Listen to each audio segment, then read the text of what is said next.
Oh, I forgot about those. And just so you know, I didn't turn any of your mics on. You just have to turn the mic on button. Is it on? Yep. Yep. Okay. Okay, call the meeting to order. Introductions starting at this end. Taylor Kellum, member at large. Syed Shah, member at large. Julie Brandel, Town Council. Shirley Torzan Shakurda, board chair and member at large. Rebecca King, Councillor, Town of Slave Lake. Bryce Ferguson, councillor for the town of Slave Lake. And Samantha Dick, acting director of planning and development. Okay, adoption of agenda is, so we were to have 4A delegation. He has instead emailed a letter to us, so we will be moving that into number 5, business arising from the minutes. That should be the new number 4. It'll be under 5A. So, yeah, there is no 4. Mhm. So strike that and add this under business arising from the minutes. Momo Wellum. I'll make the motion to accept as amended. Any discussion, call the question. Those in favor? Carried. On to 3A, minutes of July 28th, 2021. Is there any corrections? Nothing. Can I get a motion to accept those minutes? Taylor, call the question. Those in favor? Carried.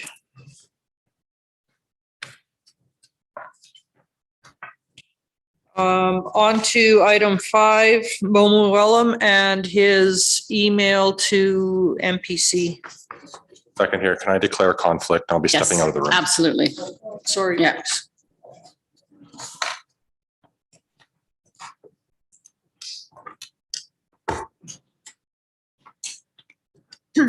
Okay, go ahead, Sam. Sorry, just giving you a moment left at 5:34.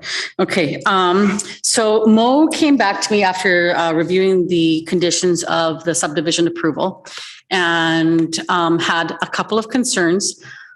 He had figured out that it was going to cost a minimum of $35,000 to the landowner to survey for the ER separation because he'd have to go and put pins every 10 meters or so, which is extensive and a long process. Secondly, when we do an ER subdivision such as that, it's stagnant and it does not move with the creek, which this creek has notoriously moved many times, and suggested that instead, as benefit to the town, that we do it as an ERE or an easement that's registered on title, 6 meters from top of bank on either side, so that when the creek moves, the easement moves, as well as this land is then still taxable for the town. If it's subdivided out, it becomes the town's property and it's no longer taxable for the town. Okay. So. Well, that makes sense. Mhm. My concern then is that the ER becomes a fluid entity and moves as the creek moves. Mhm. What if there was development on that piece of property and the easement started encroaching into somebody's property and worst case scenario into their buildings? So is there an actual setback for physical structures? Yes. So for physical structures, the land use bylaw requires a minimum of 30 meters.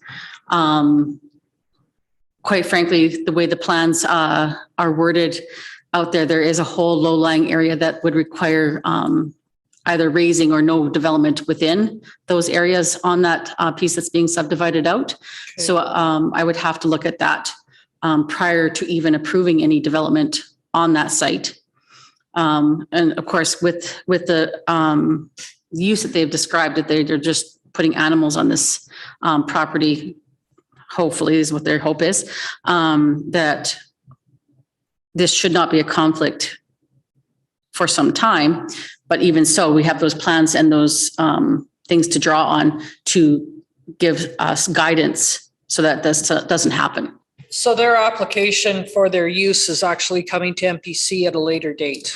They have to even rezone because right now it's urban expansion and what they want to do does not even apply. So they have to, once they have the subdivision registered and in place, then they have to come back and rezone the property so that they can even use it for what they want to use it. Okay, so right now we're just focusing on the subdivision, the Mhm. layout of the ER, the physical Yeah. boundaries of the ER or / easement. Right, exactly. I have a question. Yep. Sam, have you run this by our engineers just because it does involve the creek bank?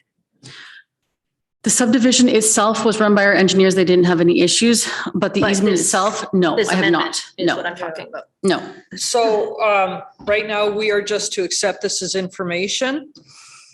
Is that the He's asking- purpose? He's For an amendment, isn't it? asking for a decision. He wants to know, does he need to register as an easement or can he register as an easement or does he need to do an ER subdivision?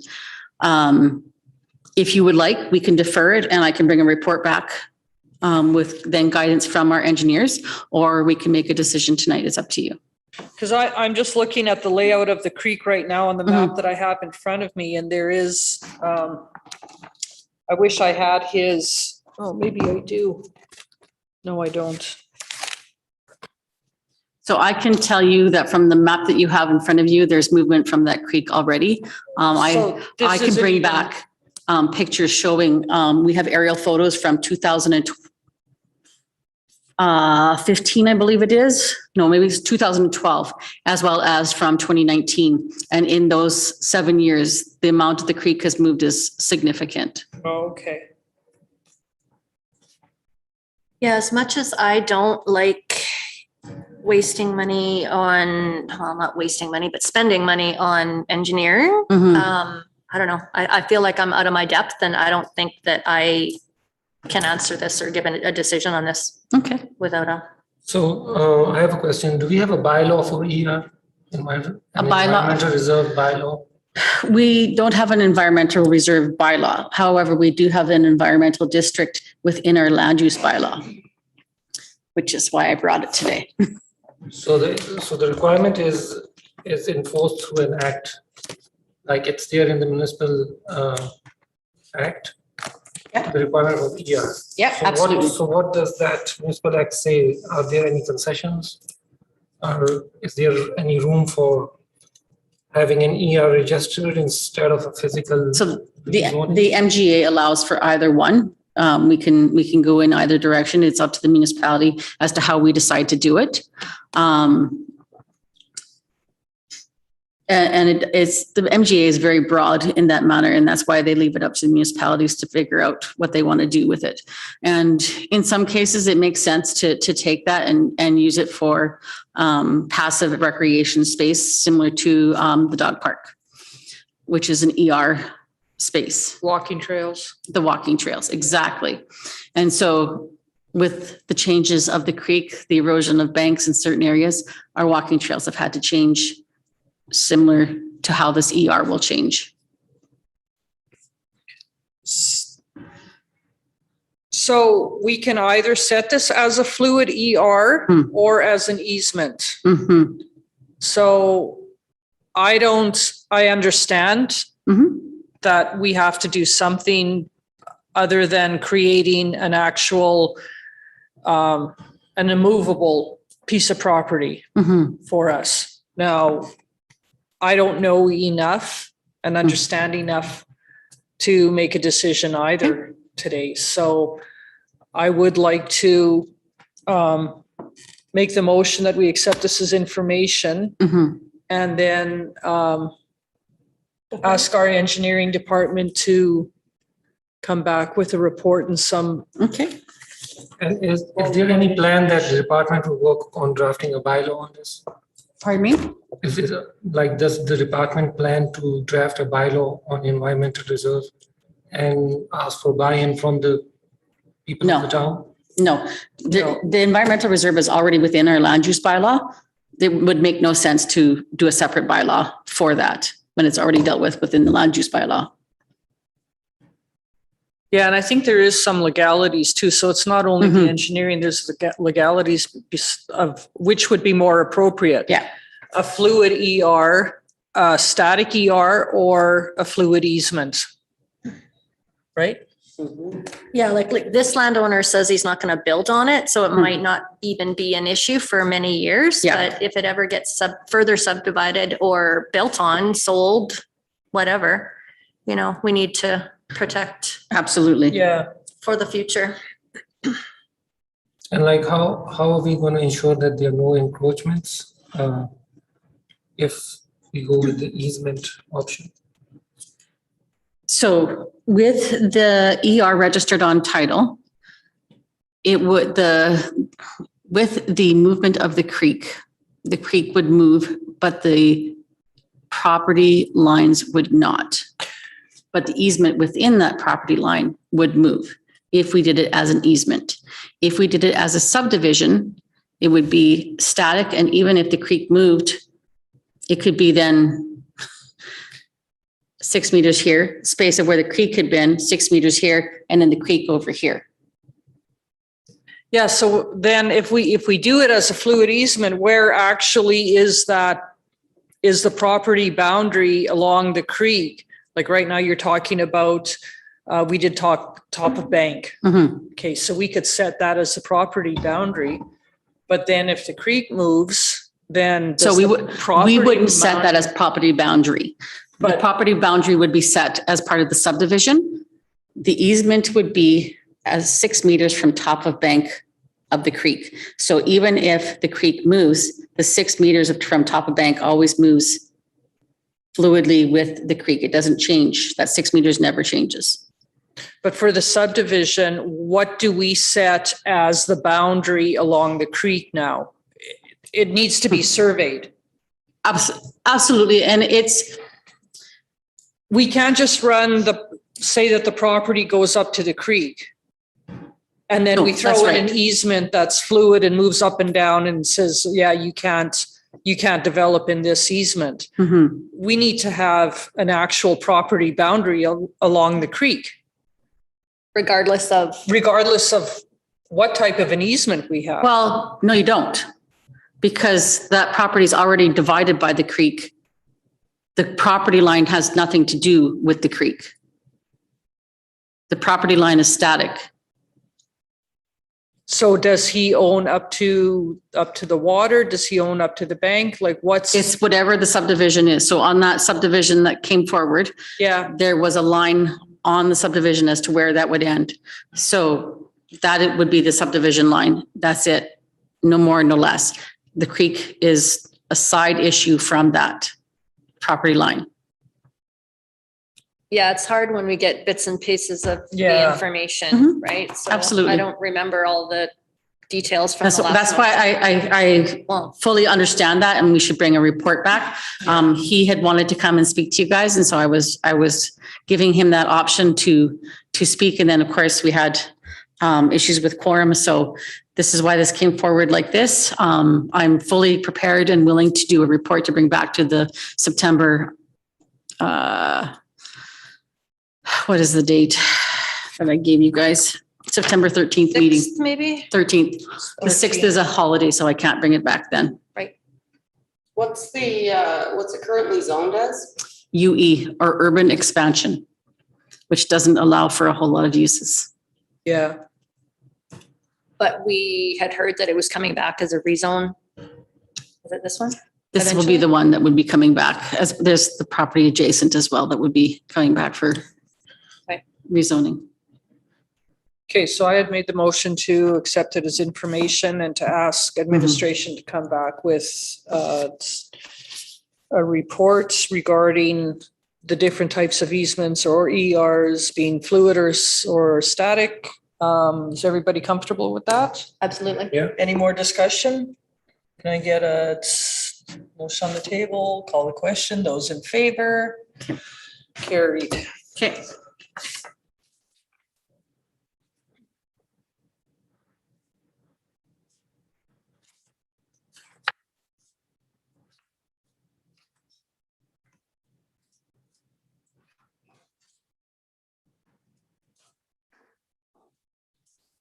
Bryce.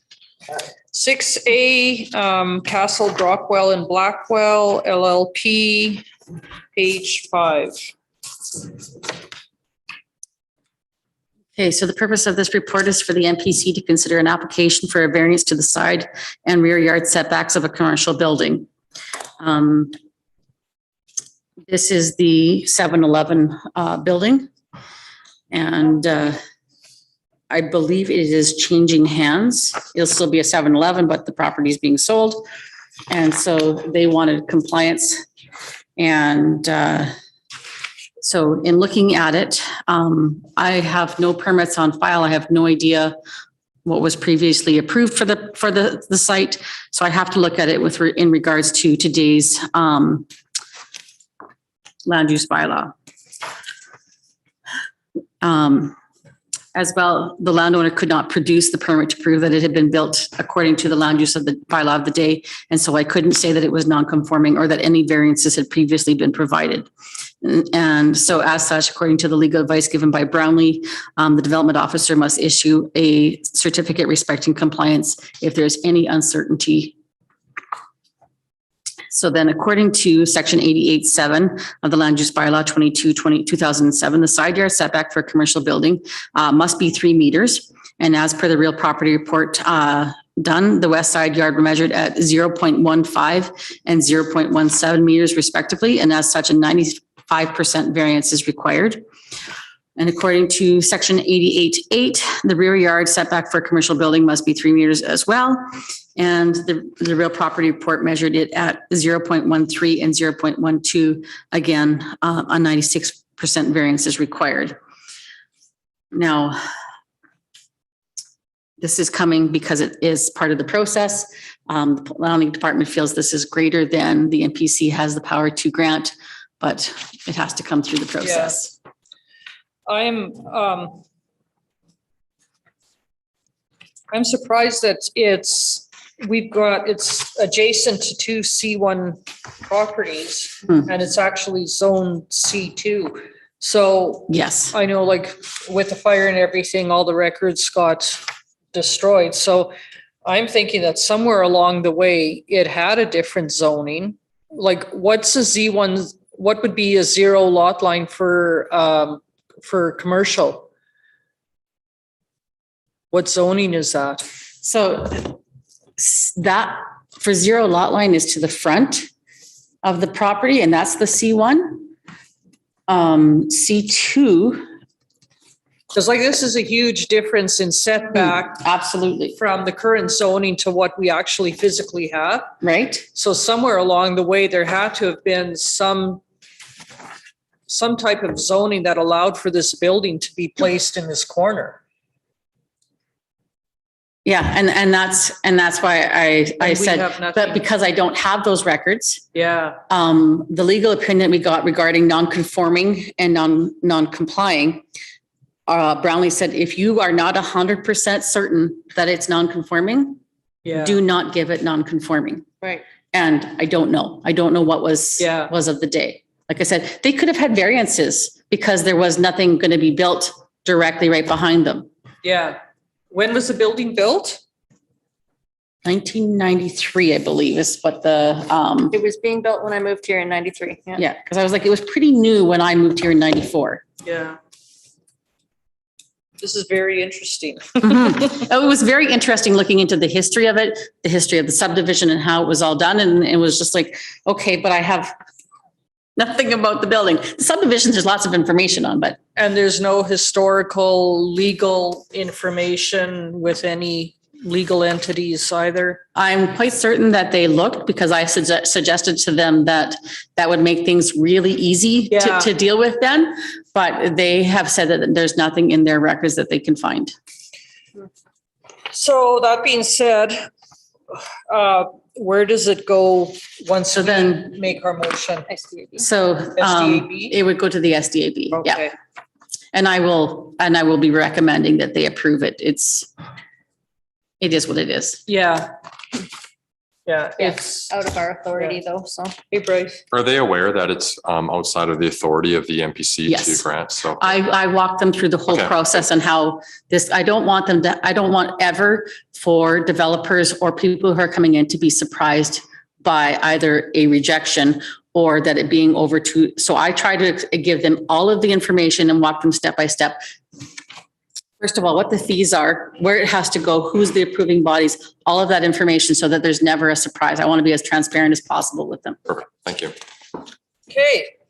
So can we get a motion, Rebecca? I'll make a motion that the Municipal Planning Commission approves development permit 730821, which grants a variance to the side yard setback of the commercial building required from 3 meters to 0.15 meters and 0.17 meters, and to the rear yard setback of the commercial building from the required 3 meters to the 0.3 meters and 0.12 meters on lot 1, plan 19-1026, located at 100 6th Avenue Southwest, subject to the following conditions. The town has not conducted an inspection of the property. The town assumes no responsibility or liability for any inaccuracy, mistake, or error, or law or fact which arises from the information supplied by the applicant.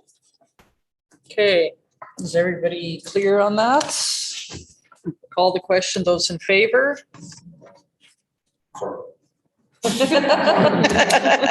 Gotcha. Those opposed? Yes. He did. Fun of positive emotions. Okay, so so they understand exactly moving forward, the whole Yeah. process, okay. Yeah. Well, hopefully moving forward, it won't be too hard on them. It So- should not be, like, Yeah. like I said, I have already told them that I'll be recommending that this goes forward. It shouldn't be an issue. Just a step that had to be Yeah. taken. And with the way we're digitally recording all of our records now, knocking on wood, that should not get lost. Okay. In the cloud. Because, and the reason all of our records were lost is none of them were digitally recorded prior to the fire, Yeah, which was surprising. yeah. Okay, on to 7A, rezoning, bylaw 12-2021, rezoning, page 13. Okay, so the purpose of this report is for the MPC to provide council with a recommendation with regards to bylaw 12/2021.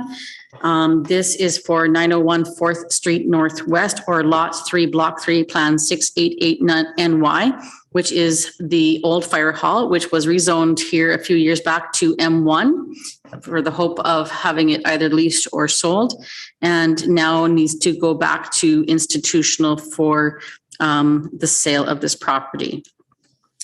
In accordance with the future land use map of the MDP, this parcel maintains an industrial designation and as such requires no amendment because institutional is throughout all of the different zones. It's not, That was going to be my question to you. I know, I looked at that and was like, no, looked at it again. No, there's no institutional Good, it within fits. the MDP. Okay, So then according with the land use district map, of course, because it has M1, we need to redesignate this to industrial. Referral letters were sent out. I have gotten 3 phone calls asking who it was sold to. And that was it. They had no other, or if it was going to affect their taxes. And so, like I said, we've had an offer to purchase and it's conditional to rezoning. And so as M1 does not fit the required zoning for the current use or even the potential for future current use of the site, we recommend that the site be redistricted to I institutional district. And based on the current available information, we have no issues regarding this application. so the land use map says that it still maintains industrial. Yeah. So should, Not the land use map of the MDP. of the MDP. Mhm, So should something change again in the future, mhm, should this pass and then something change in the future, mhm. it would just be this step again. So we went from, Institutional to M1, from M1 to institutional. okay. Yeah. Okay. Okay, Is there any discussion? Can I get a motion? Rebecca? I'll make a motion that the Municipal Planning Commission supports bylaw number 12, 2021. Call the question. Those in favor? Carried.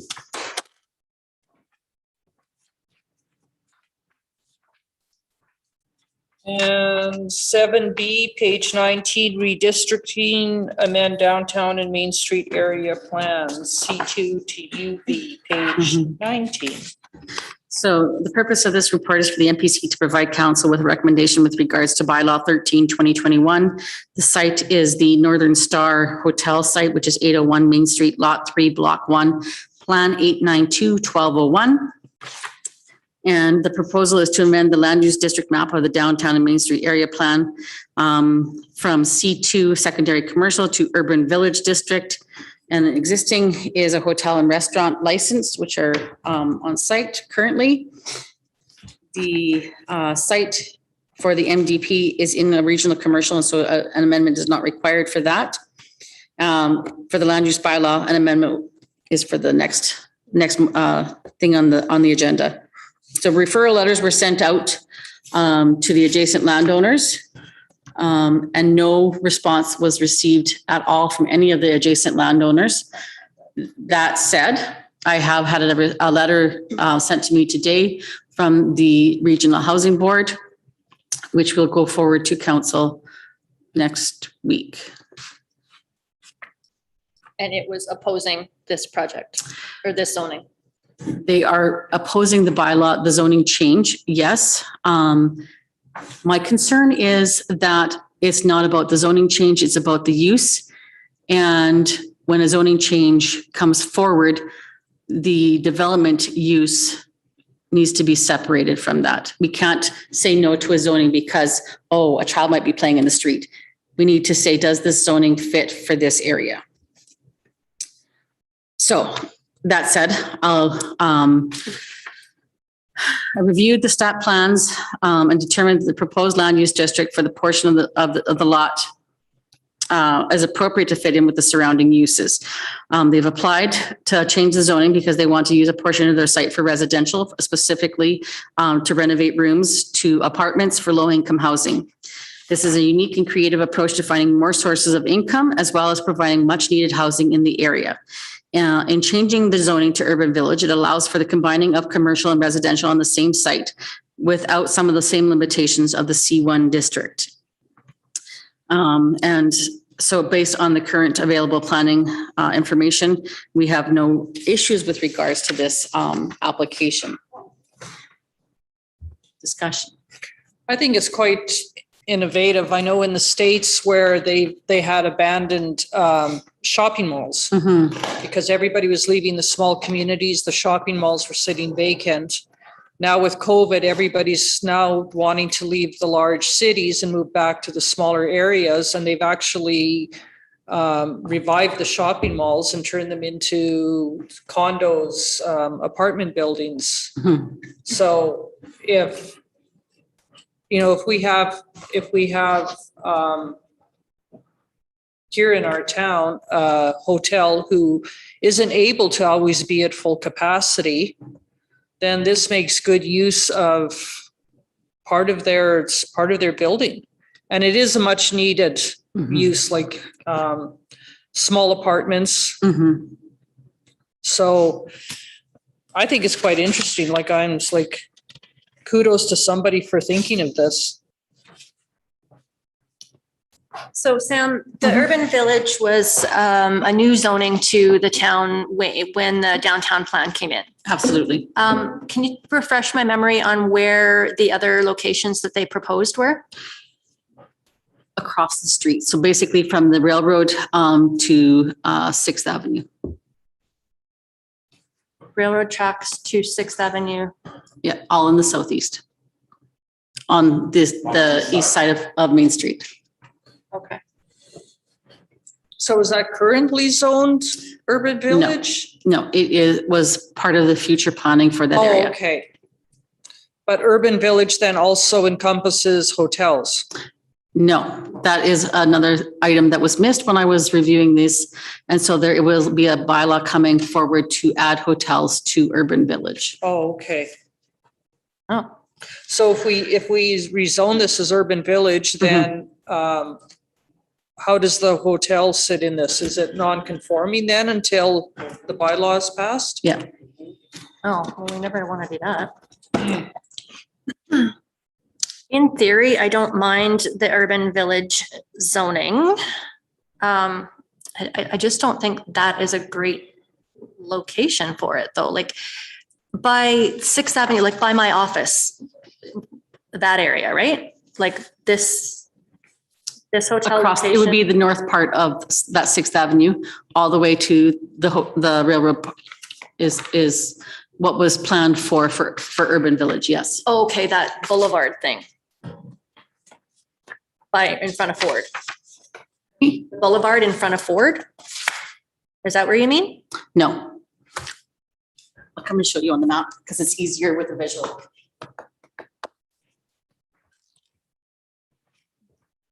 So. Railroad runs right here. So all of this area that's on the west side of the creek, this is the railroad track, this is Main Street. All of this area, 6th Avenue runs right here. So from here to here, this whole area would be the urban village that is designated in the downtown plan. And they're asking So this is for this site, yes. this piece. And then what about these two parcels? Currently, they will remain as until Okay. such time as the. What are they, C1? reports no, C2. As report goes forward for C1, C2 zoning change. So there is though then the allowance for urban village to flow along the east side of Main Street. I don't see why not. Yeah. We allow for changing in commercial spaces, the industrial to become light industrial rather than heavy industrial. So why another commercial designation such as urban village couldn't flow to a different place? Yeah. Okay, so part of this development Mhm. and trying to keep it on zoning. Mhm. So part of the hotel Yeah. is the hotel is still going to be run like 38 rooms or something. And then they're building 2 fourplexes on site. That is a future plan, yes.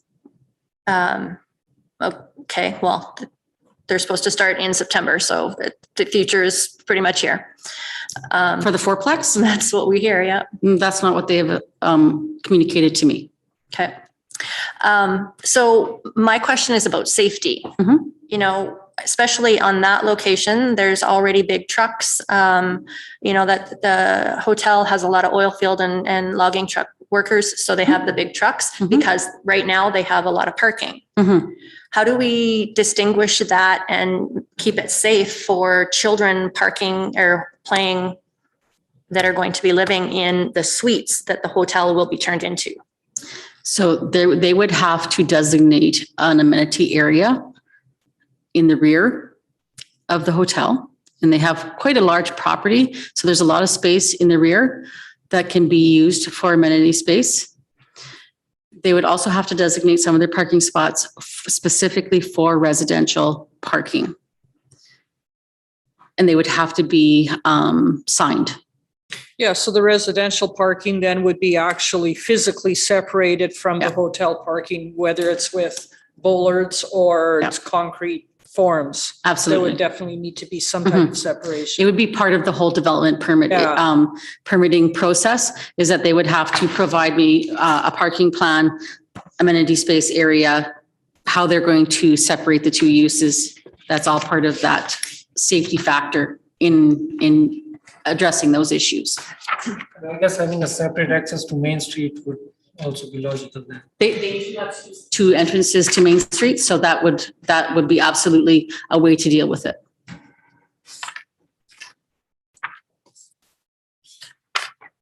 Really? The proposal here is to rezone the whole area. Yeah. Now you speak into here that there's a portion of the lot to be subdivided out of the parcel. Can you expand on that a little bit, please? You know what? I'm really not sure what I was thinking when I wrote that, because there's nothing being subdivided. Okay. So, I That was a typo. So I did have some questions about the urban village district. So currently it doesn't include hotels. Yes. So I think what we'd want to see first is a bylaw coming to amend it so that we don't possibly create a non-conforming use, because if this is in theory all to pass, but then the other bylaw to add the hotels isn't to pass, then there's a non-conforming use. So I think the process should be reversed. We should be seeing that one first and then this one secondary, in my opinion. I totally understand and why you're saying that. However, it was just noted last week, which is why it's coming forward. September 7th, I believe, is the date of the next council meeting for that reason, for that addition to the urban village. So is it possible then to defer this? Because myself personally, I don't feel I can support it when it's not something that's currently contemplated in the land use bylaw. Agreed. Could both of them have come one right after the other in the same package and presented to They council? could one have. after the This other is in the coming same forward package? because of the timing and that's required by the MGA. Because the first reading has happened, they have to have their hearing within so many dates for the public hearing. So the public hearing has to happen on September 7th, no matter what. Now, you guys can, as council, postpone either second reading or third reading, or not pass it at all at that point. But public hearing has to happen regardless of whether or not another bylaw amendment is required on September 7th. Okay. So it's already passed first reading. Yes. You're asking for MPC's decision on it. Then it would go back to council, but they can postpone second and third reading subject to the other bylaw coming through in the meantime? Yes, they can. I have to bring this to the public hearing. Yeah, I have to bring the MPC's recommendation to the public hearing, which is Okay. why you guys are hearing this now. Second and third reading can be delayed by council until after the next bylaw is amended, Yeah. if that's what they wish to. okay. So we're dealing with some MGA Deadlines, yeah. deadlines, Mhm. okay. So where does that leave us today? I just wanted, sorry, go ahead. Go ahead. Sorry, I was just wondering where that leaves us today. Well, we have to You make a can decision. say you don't support it, or you can support it. Yeah. This is We have a This is motion. about whether or not you support urban village as a designation for this site. Regardless of whether hotels are in the district or not. Looking at what is for uses under urban village, there is quite a few under there that I couldn't see going in that area for safety reasons, for other reasons. Just focusing on zoning only. I couldn't see a daycare in there. I couldn't see, there's some things that just don't work for me. So I am not going to support this for those reasons. I find there's more uses that don't go into that than do.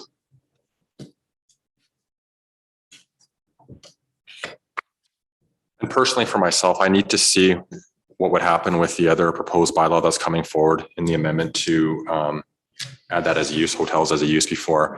I would feel comfortable making a decision on That's a this big one as well. personally. So are you making a motion to defer? Oh. We can't make a motion to defer because You have to either we have to have, say you recommend it or not. So if you recommend it without having hotels added to the use, then don't recommend it. Yeah. And looking at the other uses, I just feel that the property is big enough that there can be physical separations put in place in that parking lot, whether it's whether it's a boulevard with trees, whether it's a fence boulevard, that would separate the two uses of the parking lot. Mhm.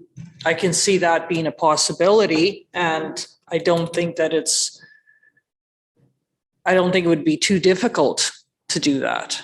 Mhm. So I don't know. I think they're both the hotel and the urban village are both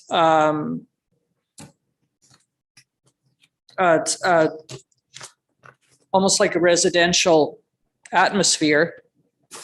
Not really residential, but people are staying in a hotel or people are either living in their apartments. It just happens to be that it's the same building. So I don't know.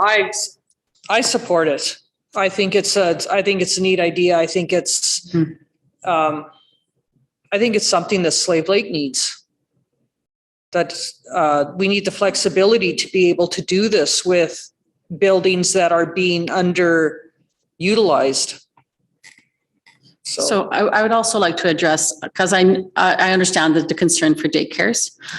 There's other regulations. There's a whole section on daycare facilities that I have to look at as well. So it wouldn't be just an automatic that daycares could go in there. They have to be able to give me the potential for traffic generation in there, proximities to green spaces, buffering techniques. How can they buffer this from the other uses that are on site? This is something that had to be dealt with the Legacy Center. All of these uses that interact. Restaurants have high capacity issues and uses, and children go to these places all of the time. At some point, the onus has to be on the parent to take care of their children. Okay, well, I'll make the motion that the MPC supports bylaw 13-2021. Is there any more discussion? Don't call the question. Those in favor? Those opposed? Defeated. And will you be providing our some of the notes for the reasons why that we felt we couldn't support it at this time? Always. Yeah, thank you.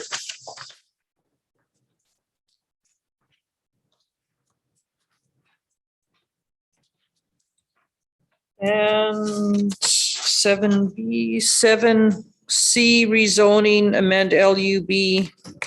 So this is the second. This is the second part of the plan amendment that needs to be done for rezoning for that site. So it's Page 27. basically the same thing. It's just for the land use map rather than for the downtown and Main Street area plan. So I'll make the motion that the MPC supports bylaw 14-2021.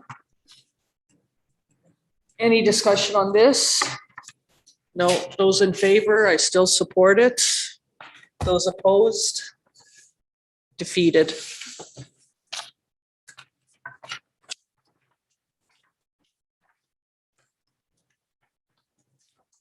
Number 8, proposed subdivisions. Nothing. 9, other business. Nothing. 10, MPC development concerns. Anything? No. On to 11A, next meeting, September 13th, 2021 at 5:30. Yes. And adjourn. Thanks, you guys.